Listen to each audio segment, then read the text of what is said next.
Halo Prof. Eko, apa kabar? Ketemu lagi, Ran. Iya, ketemu lagi nih. Masih sehat ya, Prof ya? Sehat, sehat. Ya, Oke, Prof. Kan waktu episode lalu kita udah ngobrol tentang cyber pedagogy ya, Prof ya. ya, Tapi ada yang saya lupa nih beberapa, Prof. Memang kita ya, akan melanjutkan di sesi ini ya, Prof ya. ya. Kemarin kan udah ngomong masalah cyber pedagogy itu adalah bagaimana teknologi kemudian masuk ke dunia pendidikan ya, Prof ya. Ya. Lalu penerapannya sendiri itu gimana sih, Prof? Ada nggak Oke. contohnya? Kita mulai yang sederhana dulu ya. Paling gampang kita itu belajar cyber pedagogy dengan cara ketika membuat tugas untuk siswa. Ya. Oke. Kita tahu tadi kan saya katakan dalam pertemuan pertama, semua jawaban udah ada di internet nih. Ya kan? Betul, betul. Kalau kita salah ngasih soal diketawain sama anak-anak gitu ya.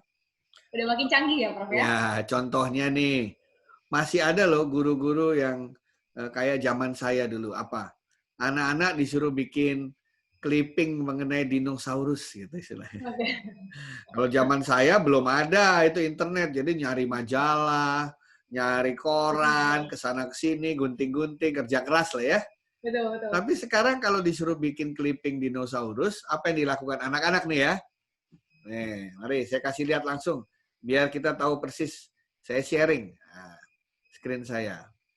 Nah, Mbak Rani, udah lihat screen saya? Ya. Nah, jadi ketika disuruh anak-anak disuruh gurunya bilang, bikin clipping atau kumpulan gambar-gambar dinosaurus. Mereka ketawa, mereka buka Google, tulis dinosaurus. Plong. Terus diklik Google gambar. Nah, lihat apa yang terjadi. Langsung keluar banyak itu udah kan? lebih lengkap lagi ya, Prof ya? Ya, terus apa yang mereka lakukan? Mereka klik satu ini, mereka copy, mereka masukkan ke PowerPoint, mereka print di Subur atau di Snappy, mereka kumpulkan ke guru. Lihat apa yang terjadi. Tidak, anak-anak tidak ada proses kreatif, benar nggak? Betul, betul, betul, Prof. Istilahnya cuman copy paste saja. Copy paste. Ya, padahal dalam pendidikan kan mereka harus belajar berpikir, berimajinasi dan lain sebagainya, gitu ya. Nah, jadi guru-guru harus mengubah cara apa? Cara memberikan tugas. Misalnya saya beri tugasnya begini.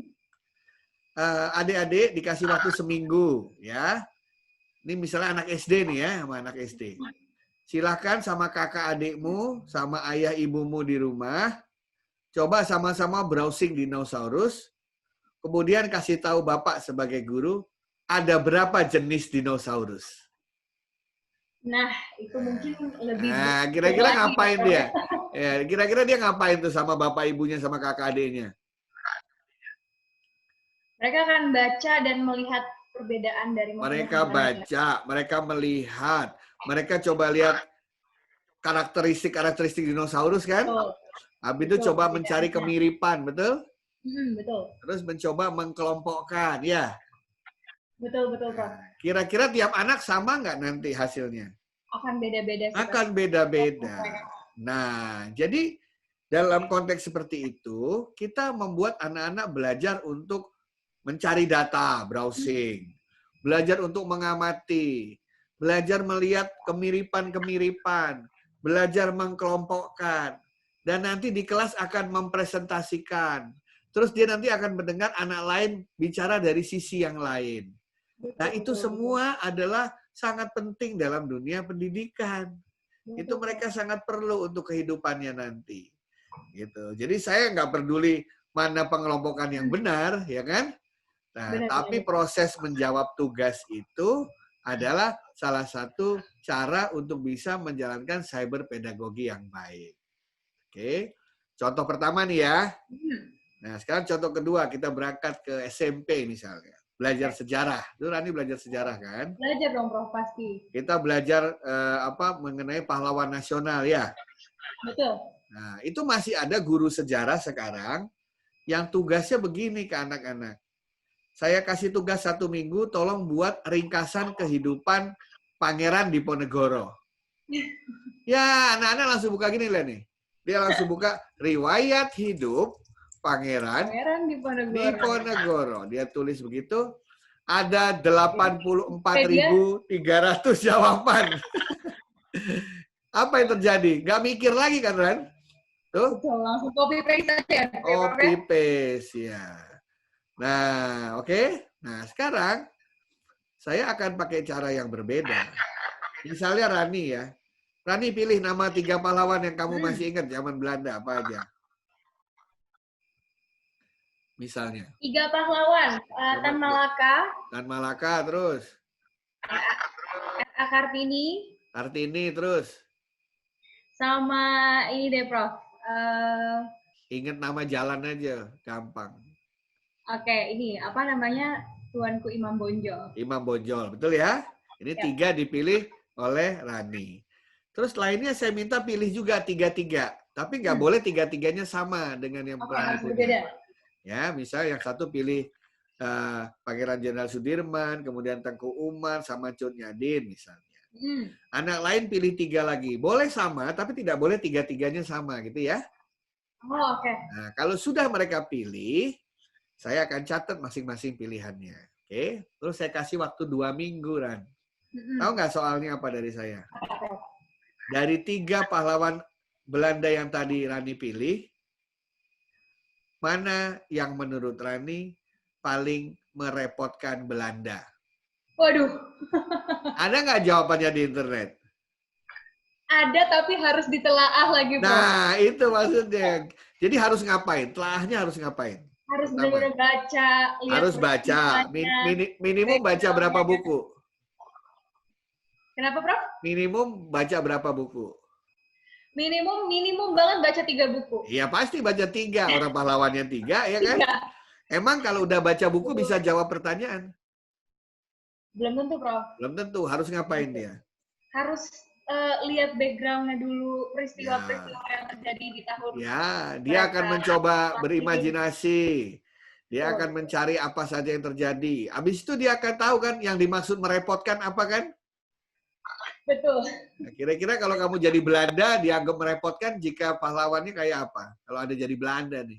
Iya, kira-kira yang paling sering ini, Prof, memimpin pemberontakan. Sering memimpin pemberontakan, itu merepotkan. Apalagi? Bikin ini loh, Prof, apa sih kelompok-kelompok berpikir gitu loh, kelompok. Oh, bikin banyak kelompok berpikir. Diskusi gitu ya.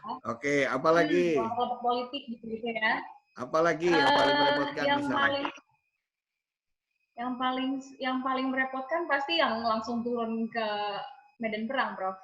Yang turun medan perang, yang susah ditangkep, gitu kan? Betul. Yang banyak bunuhin tentara Belanda, itu kan pasti dianggap toh? Nah, paling susah merepotkan. Ya, mereka menyusun indikator. Habis itu mereka ngapain? Habis itu mereka membandingkan. Harus membandingkan. Kalau sudah dibandingkan, ketemu kan? Kan harus meyakinkan orang lain juga kan? Betul. Coba lihat dengan soal. Ya, Prof, ya? Dengan soal yang sederhana itu, anak-anak belajar membaca, belajar berimajinasi, belajar berempati, belajar presentasi, belajar mendengarkan pendapat orang lain, belajar berdebat, dan lain sebagainya. Nah, saya sebagai guru sejarah, nggak peduli siapa yang merepotkan Belanda, itu bukan urusan saya, gitu kan ya. Itu urusan Belanda. Tetapi bagaimana anak-anak siswa saya itu menjalankan sejumlah proses berpikir yang tadi Anda katakan melakukan penelaahan itu. Oke. Anda kan jurusan HI nih. Ya, sebutin 5 negara yang paling Anda kagumi. Negara apa aja 5? Yang paling saya kagumi China. Terus? Jepang. Terus? Korea. Ya. Jerman. Ya. AS, Amerika Serikat. Amerika Serikat, oke? Ya. Nah, sekarang saya mau kasih soal. Dari 5 negara, dari 5 negara yang Anda pilih tadi, betul ya? Ya. Negara yang Anda pilih tadi, kira-kira mana ya? Mana dari 5 negara itu yang rata-rata penduduknya paling banyak berinovasi semenjak negara itu berdiri? Waduh, itu harus nyari lagi ya, Prof, ya. Tapi kalau misalnya saya jawab dari pengetahuan saya aja sih kayaknya Jepang dan Korea, Prof. Saya akan butuh alasan dong. Ya Iya, kan? betul. Datanya apa Anda bilang begitu? Betul ya? Betul, Prof. Dan Atau itu saya balik. Seandainya Rani boleh memiliki 2 kewarganegaraan selain Indonesia, Anda boleh punya di antara 5 negara itu, Anda pilih yang mana, alasannya apa? Amerika Serikat, Prof. Alasannya apa? Alasannya gampang banget kemana-mana bisanya. Nah, oke. Nanti saya tanya lebih dalam lagi. Oke. Nah, Rani punya teman yang temannya orangnya ini adalah seorang humanis sejati.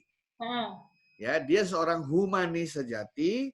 Di samping itu, dia senang sekali melakukan pekerjaan-pekerjaan sosial. Nah, sekarang kalau dia yang saya tanyakan dapat 2 kewarganegaraan, dari 5 itu dia milih mana? Nggak pilih mana-mana. Nah, silahkan kamu tanya dia, gitu maksud saya. Oh gitu, Bro. Oke? Nah, kalau nanti kamu sama dia diadu, kan hasilnya beda kan ya? Betul, Bro. Saya minta berargumentasi. Nah, itu adalah contoh-contoh sederhana. Ngasih soalnya kan gampang, jawabnya yang susah kan? Betul. Nah, waktu untuk menjawab itu, Anda menggunakan internet. Anda menggunakan data-data di situ. Anda coba berkomunikasi dengan orang lain. Anda mencoba men-challenge orang lain lewat WA, lewat telekonferensi, terserah. Betul ya? Nah, proses itu kan memimikkan apa yang terjadi dalam dunia nyata seperti itu. Ya, atau misalnya ada satu orang ex-komunis, alirannya Marxis gitu kan? Ya, orang ex-Rusia. Dia harus pindah ke Eropa misalnya. Harus pindah ke negara Skandinavia. Kira-kira negara Skandinavia mana yang dia pilih sebagai tempat berlabuhnya? Jika dia adalah seorang Marxis dan komunis sejati. Kira-kira dia pilih ke negara Skandinavia yang mana? Bisa research dulu, Prof. Nah, pertama kan harus tahu negara Skandinavia itu apa gitu kan, mana aja. Ya kan? Habis itu kamu harus lihat apa? Harus lihat sistem pemerintahannya, Prof. Harus lihat sistem pemerintahannya. Kalau semuanya ternyata demokrasi semua, Anda harus ngapain lagi? Menggali apa? Menggali imigrasinya mungkin, Prof. Dilihat dari sistem imigrasinya. Whatever it is, ini adalah sebuah perumpamaan. Betul. Ya, saya bukan mengajarkan komunis, saya bukan mengajarkan Marxis, tapi saya mencoba mengajarkan kalau Anda bersifat empati terhadap dia, kira-kira dia akan memilih mana. Dan untuk memilih mana, pasti Anda akan belajar banyak kan? Belajar ilmu apa yang ada di kepala mereka, negara mana yang cocok sistem pemerintahannya, yang imigrasinya memungkinkan, yang struktur masyarakat yang kurang lebih serupa, yang kesempatan cari makannya kurang lebih sama, yang perhatian masyarakat yang sama juga. Begitu. Kalau orang yang liberal seperti Amerika, yang semuanya serba demokrasi, liberal, individual, ya harus memilih hidup di tempat lain selain di Amerika, tetapi harus di negara Asia. Kira-kira dia akan pindah ke negara Asia yang mana dan mengapa? Kira-kira dia akan pindah ke Singapura, Prof. I don't know. Alasan kamu Singapura kenapa? Kalau disuruh pilih, mungkin culture-nya lebih mirip gitu ya, Prof. Ya. Lebih liberal lagi. Atau mungkin dia pilih ke yang culture-nya lebih sama kayak Singapura, Prof. Udah paling ini sama Singapura. Filipina. Yakin Singapura ya? Ya, Prof. Nanti akan Prof, saya akan gali lagi. Itu kan alasan kamu Singapura, ya kan? Ya. Nah, saya akan gali lagi. Di Amerika tuh bebas loh, termasuk masalah pornografi, penyebaran masalah Playboy. Di Singapura dilarang. Nah, kamu harus jawab saya kenapa Singapura gitu, kalau saya tanya gitu. Oke. Nah, artinya apa? Terjadi pendalaman terhadap ilmu di situ. Ya kan? Sekali lagi saya nggak peduli dia milih negara mana Asia, itu urusan dia gitu kan ya. Tapi itu adalah jembatan membuat orang mencoba untuk melakukan telaah, mencoba melakukan ya, Prof ya? Iya, pemikiran. Nah, terus ada yang nanya saya waktu itu, Rani. Apa tuh, Pak, Prof? itu kan isinya kognitif semua, betul ya? Kognitif tuh isinya untuk knowledge semua. Gimana bisa nggak dengan internet dan lain sebagainya, saya mengenalkan mengenai sikap karakter, akhlak mulia. Ayo, gimana caranya? Ada Gimana, ide nggak, Prof? Rani? Ada ide nggak? Gimana ya, Prof? Ya, aku belum Nah, kepikiran, Prof. Kira-kira gampang. gimana nih? Coba dari Prof. Anak kelas 6 SD, Hah? saya kasih soal begini. Nanti pulang ke rumah, pinjem HP-nya papa, pinjem HP-nya ayah, atau ayah suruh videoin pakai HP-nya. Kamu tanya ibumu, apa perasaan dia 30 menit sebelum melahirkan kamu, dan apa perasaan dia 30 menit setelah kamu lahir. Apa nggak curcol ibunya, kan? Ya. Bukan masalah curcolnya, tetapi itu anak 6 SD baru tahu bahwa kelahiran itu adalah proses yang ibunya berhadapan dengan hidup dan mati. Betul ya? Bahwa semua mengharapkan dia segera hadir di dunia ini. Bahwa ibunya harus berteriak-teriak kesakitan menunggu dia lahir. Dan bagaimana gembiranya orang tua dan keluarganya setelah dia lahir dengan selamat semua. Benar kan? Betul, betul, Prof. Biasanya itu akan tertanam di bawah sadar. Nanti dia nggak akan pengen membuat ibunya sedih. Karena diceritakan oleh ibunya pada saat itu. Malah saya coba gitu 50% berakhir dengan termehek-mehek. Ada yang mengeluarkan air mata, pelukan sama ibunya setelah dia tahu seperti itu. Yang namanya karakter, akhlak itu kan nggak bisa, bukan apalan. Ya, Betul, betul, ya, itu kan harus dilakukan sendiri. Harus dijalani sendiri. betul, betul, Prof. Nah, seorang guru bisa membuat environment supaya itu semua bisa terjadi. Iya, seperti itu. Betul, Prof. Nah, jadi bisa bikin bermacam-macam, bisa misalnya satu, ya, anak-anak suruh ngambil kertas gitu ya. Coba tulis 10 orang yang 1 tahun terakhir berantem sama kamu. Tulis, Ran, tulis, oke? Nah, udah 10 nih ya. Udah. Dari 10 itu mana yang sampai sekarang belum pernah ketemu dia? Oke. Oke? Ada misalnya 3, Prof. Oke, udah tugasnya 1, nggak usah 3. Minta maaf ke yang pertama. Ayo. SMP, SMA nih. Minta maaf ke yang pertama. Terlepas dari siapa yang salah. Oh gitu, Prof. Iya, nggak usah belajar agama dalam-dalam dengan teori dan lain sebagainya. Agama apapun pasti pemaaf kan? Betul, Prof. Ya sudah jalanin, nggak usah pakai teori. Telepon orang nomor 1, minta maaf, terlepas dari siapa yang salah pada saat itu, atau kirim surat, kirim dia, terserah dia mau balas atau tidak, atau kirim WA ke dia. Itu di tempat-tempat lain dilakukan itu. Bahkan saya lihat di sebuah negara itu, pelajaran budi pekertinya sederhana. Seminggu sekali, dia cuma minta apa? Lakukan kebaikan kepada 1 orang yang dia tidak kenal. Apapun itu jenis kebaikannya. Itu di anak SMA. Proses pembelajaran itu simpel banget ya. Simpel, anak SMA. Nah, IT-nya buat apa? Nah, itu buat nanti biasanya apa? Ada 1 anak, dia menolong tukang parkir gantian, 2 jam gantian saya yang parkirin. Bapak santai aja. Uang parkirnya untuk Bapak semua. Itu dia potret sama tukang parkirnya, dan tukang parkirnya suruh kasih kesan untuk dibuktikan ke gurunya bahwa dia melakukan pekerjaan itu. Oh, jadi teknologi bisa jadi apa ya, Prof? Bukti, Ya. bukti Bukti bahwa dia melakukan, iya. Ada yang dia kemudian 1 hari itu setengah hari bantuin ibu-ibu tukang pecel bukusin pecelnya untuk orang yang pesen. Saya yakin dalam 4 jam itu dia belajar banyak. Belajar membantu orang, belajar susahnya hidup, berbicara dengan ibu itu. Dan kebanyakan abis itu mereka bersahabat setelah itu. Nah, jadi akhlak mulia jangan selalu berpikir cuma bisa diomongin, tidak.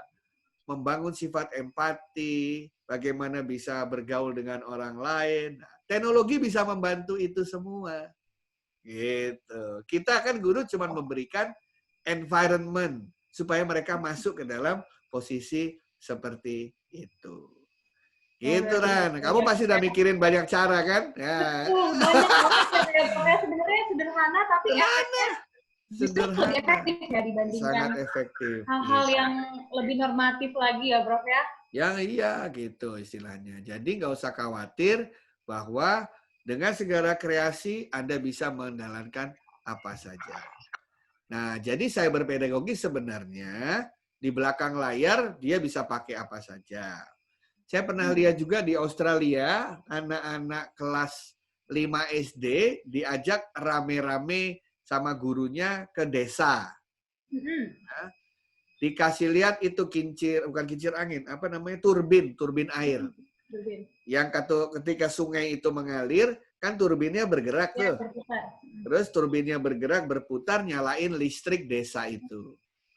Anak-anak disuruh bawa handphone ibunya atau handphone bapaknya, suruh motretin itu, turbin dipotretin dari berbagai segi. Sampai di sekolah dikasih waktu 1 minggu untuk bikin turbin kecil di mana embernya diganti dengan botol aqua. Mereka suruh bikin pakai sedotan, pakai kayu, terserah. Pokoknya gurunya mengalirkan air, turbinnya bergerak, ada lampu kecil nyala. Listrik ya. Listrik. Bukankah mereka belajar psikomotorik, mereka belajar kognitif, mereka belajar sikap, dan lain sebagainya. Karena dalam kelompok harus kerjasama, kan? Betul. Nah, terus begitu gagal, mereka lihat hukum fisikanya. Kenapa airnya tumpah? Ya kan? Kenapa kok titirannya tidak jalan? Dia perbaiki terus selama seminggu, akhirnya bisa jadi sesuatu. Nah, dalam taksonomi Bloom itu yang paling atas tuh yang namanya bisa kreasi. Bisa membuat sesuatu yang baru. Jadi di situ tadi handphone tuh cuman fasilitasi waktu ngambil aja, kan? Betul. Waktu ngerjain itu nggak pakai handphone. Tetap bisa jadikan itu contoh aja ya, Prof ya. Prakarya biasa. Itu maksudnya fasilitasi. Oke. Ya, jadi silakan para guru-guru sekalian berkaryalah dengan berbagai jenis tugas-tugas yang men-challenge siswa. Dan siswa itu akan mengerjakannya dengan berbagai teknologi yang ada di sekitarnya. Begitu, Rani. Luar biasa sekali, Prof. Nah, tapi ini tadi saya sangat tercengang nih, Prof, dengan contoh-contoh yang Prof berikan, gimana cara teknologi dimanfaatkan dalam proses pembelajaran di masa kini ya, Prof ya. Tapi ada satu hal yang kayaknya ini penasaran dan saya pengen tanya banget ke Prof. Tadi kan Prof udah ngasih beberapa contoh nih, Prof ya. Yang saya pertanyakan, apakah ada cara Prof untuk mempelajari untuk mempelajari cyberpedagogi ini bagi guru-guru, dan apakah guru-guru ini sudah catch up gitu, Dok? Apakah guru-guru yang sekarang ini sudah terbiasa gitu, sudah bisa beradaptasi dengan adanya cyberpedagogi ini, dan ada nggak sih, Dok, cara mempelajarinya? Ya, jadi ada sebuah kerangka dari UNESCO yang mengatakan guru itu harus punya satu kompetensi. Apa itu kompetensi? Kompetensi terakhir, yaitu dia harus mampu mengupdate dirinya dengan pengetahuan baru. Nah, saya punya satu quote lagi. Ketika seorang guru berhenti belajar, maka pada hakikatnya saat itu juga dia sudah berhenti menjadi guru. Jadi kalau guru yang nggak mau belajar, dia boleh ngomong dirinya adalah guru, tetapi di mata dunia pembelajar, dia bukan guru lagi. Karena dia berhenti belajar. Karena yang namanya belajar itu kan sepanjang hayat, betul? Ya kan? Lifelong learning. Nah, jadi guru harus punya kemampuan paling tidak bisa melakukan searching, browsing, kemana saya bisa cari itu. Nah, di tempat-tempat lain mereka mulai join untuk belajar cyberpedagogi ini ke banyak podcast. Anda tahu podcast kan? Nah, jadi podcast-podcast sederhana seperti yang kita lakukan sekarang ini kan kita bikin podcast sederhana nanti. Nah, itu sumbernya banyak. Ada yang dari UNESCO, ada yang dari asosiasi pendidik seluruh dunia. Ya, di Indonesia ada yang YouTube-nya punyanya PGRI, tempat saya berkarya, begitu. Harus jadi subscriber di sana. terus 1 hari luangkan waktu 1 jam saja. 1 hari 1 jam saja. Untuk apa? Kalau nggak dengerin YouTube, lihat podcast, baca buku, browsing, atau ikut WA yang di dalamnya membahas masalah cyber pedagogy. Jadi WA-nya nggak WA reuni aja, tidak WA politik saja. Ya, iya, tapi WA yang sesuai dengan profesi dia. Karena saya masih lihat banyak WA guru itu yang akhirnya ngomongnya kemana? Ngomongnya ke politik, ya kan? Akhirnya ngomongnya ke mana? Ngomongnya ke gosip. Ya, bukan ngomongin profesinya dia. Ya, oleh karena itu saya juga mengundang Rani dan teman-teman tuh karena saya punya passion untuk membuat itu bagi guru-guru. Jadi kalau di channelnya di Indonesia masih sedikit, saya harus bikin channel sendiri supaya guru-guru bisa langganan channel itu. Betul. Jadi belajar teknologinya melalui teknologi juga ya, Prof ya? Ya harus, kalau nggak ada waktu. Oke, Prof. Pertanyaan terakhir boleh ya, Prof? Boleh, boleh. Ini ya, pertanyaan terakhir yang saya penasaran juga, apakah dengan kemunculan dan bukan kemunculan sih ya, dengan masuknya teknologi ke dunia pendidikan, terutama di Indonesia nih, Prof ya, apakah harus merubah kurikulum yang ada, Prof? Apakah harus merubah kurikulum yang ada, Prof? Pertama kita harus memahami dulu apa itu kurikulum, ya. Kurikulum itu adalah seperangkat alat, ya. Seperangkat alat, isinya macam-macam, ada cara pembelajaran, ada proses, ada konten, ya. Seperangkat alat yang dipergunakan untuk mencapai tujuan pendidikan. Saya ulangi, seperangkat alat untuk mencapai tujuan pendidikan. Sekarang saya tanya sama Rani, apakah tujuan pendidikan setiap sekolah itu sama? Harusnya sama, Prof. Oke. Secara nasional, ada tujuan pendidikan yang seluruh Indonesia harus sama.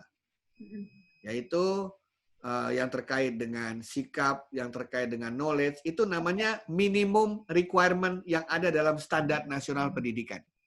Ya. Jadi yang ada di standar nasional pendidikan, itu adalah semua harus bisa. Nah, cuman ada orang Indonesia suka salah. Standar itu apa sih artinya, Ran, kalau menurut kamu? Standar tuh ada Prof, titik tertentu yang harus dicapai. Nah, minimal mungkin. Bagus. Kamu pintar sekali saya lihat ya. Standar itu adalah kriteria minimum. Betul. Jadi kalau ada sekolah yang bilang saya mencapai standar, artinya dia mencapai apa? Batas minimum. Batas minimum. Mestinya yang bagus idealnya apa? Batas maksimum harusnya. Di atas standar kan? Nah, jadi sekolah-sekolah di Indonesia itu tugasnya sebenarnya kalau bisa membuat tujuan pendidikannya, capaian pembelajarannya di atas standar minimum yang ada, betul? Nah, betul, Prof. Setuju. Nah, jadi setiap sekolah boleh membuat tujuan pembelajarannya sendiri. Sejauh itu di atas standar. Gitu.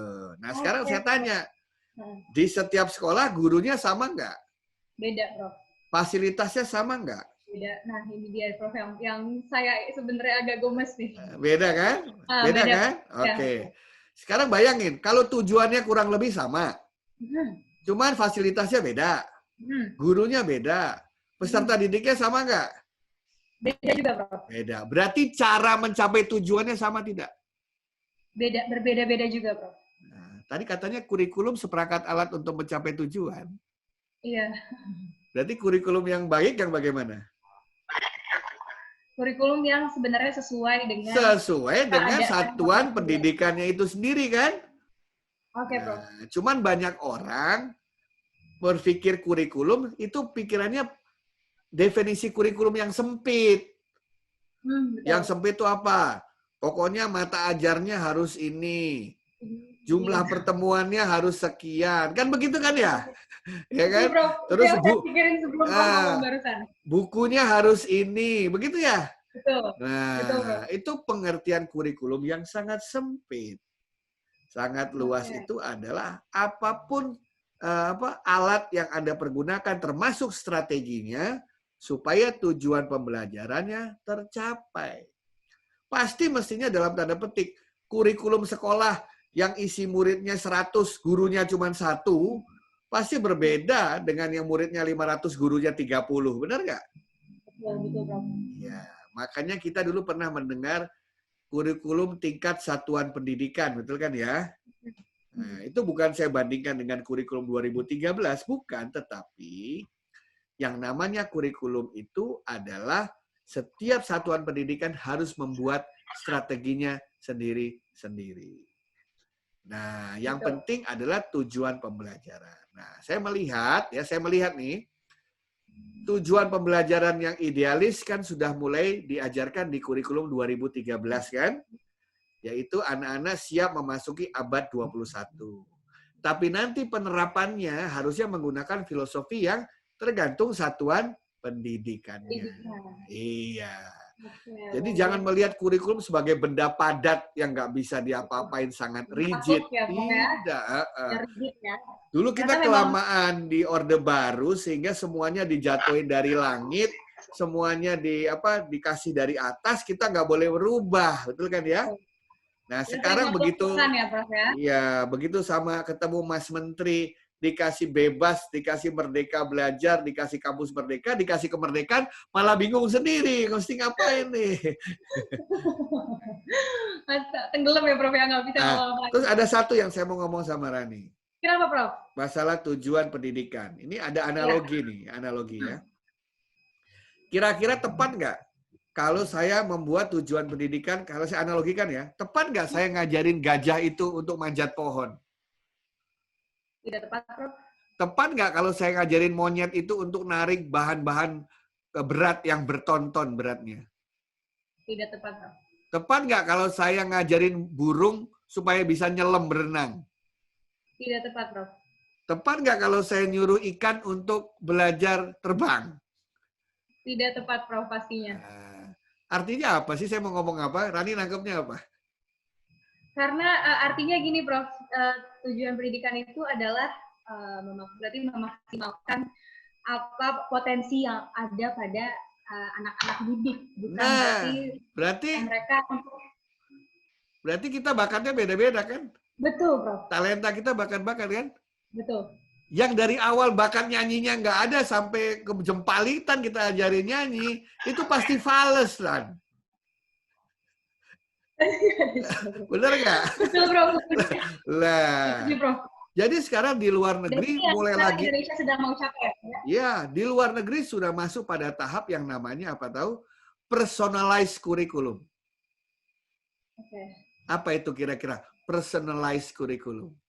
Lebih dispesialisasiin lagi ya, Prof, ya? Lebih disesuaikan bukan lagi kesatuan pendidikan, tapi ke kejuruan. Masing-masing individu. Betul. Setiap individu punya kurikulum yang berbeda. Nah, loh. Jadi dulu kan kurikulum level negara, nasional, ya kan? Terus turun lagi ke level satuan pendidikan. Ternyata di satuan pendidikan pun bakat anak beda-beda. Jadi yang benar sampai ke siswanya itu sendiri. Nah, kamu pasti bertanya, gimana bikin kurikulum yang setiap anak-anak beda, ya nggak? Iya, betul, Prof. Itu dia yang saya mau tanyain. Itu nanti ada di judul yang lain. Oh, oke, jadi untuk yang nonton ini jangan lupa nonton judul yang personalized. Personalized learning, personalized curriculum. Nah, itu ada nanti judul yang lain. Tunggu tanggal mainnya. Oke, luar biasa sekali, Prof. Ini benar-benar sangat membuka pikiran dan saya rasa obrolan kita yang sekarang ini harus didengar sama para pengambil kebijakan tentunya di bidang pendidikan ya, Prof, ya. Harapan kita bersama mudah-mudahan mereka mendengar. Ya. Semoga ya, Prof, ya. Ya. Oke, terima kasih banyak, Prof. Thank saya you ya. sekali bisa mengobrol tentang cyberpedagogy. Terima kasih. Bagi teman-teman yang nonton. Ya. Sampai ketemu lagi, Prof. Sampai ketemu. Salam sehat untuk Anda ya. Terima kasih, sehat-sehat selalu, Prof. Oke, thank you. Thank you.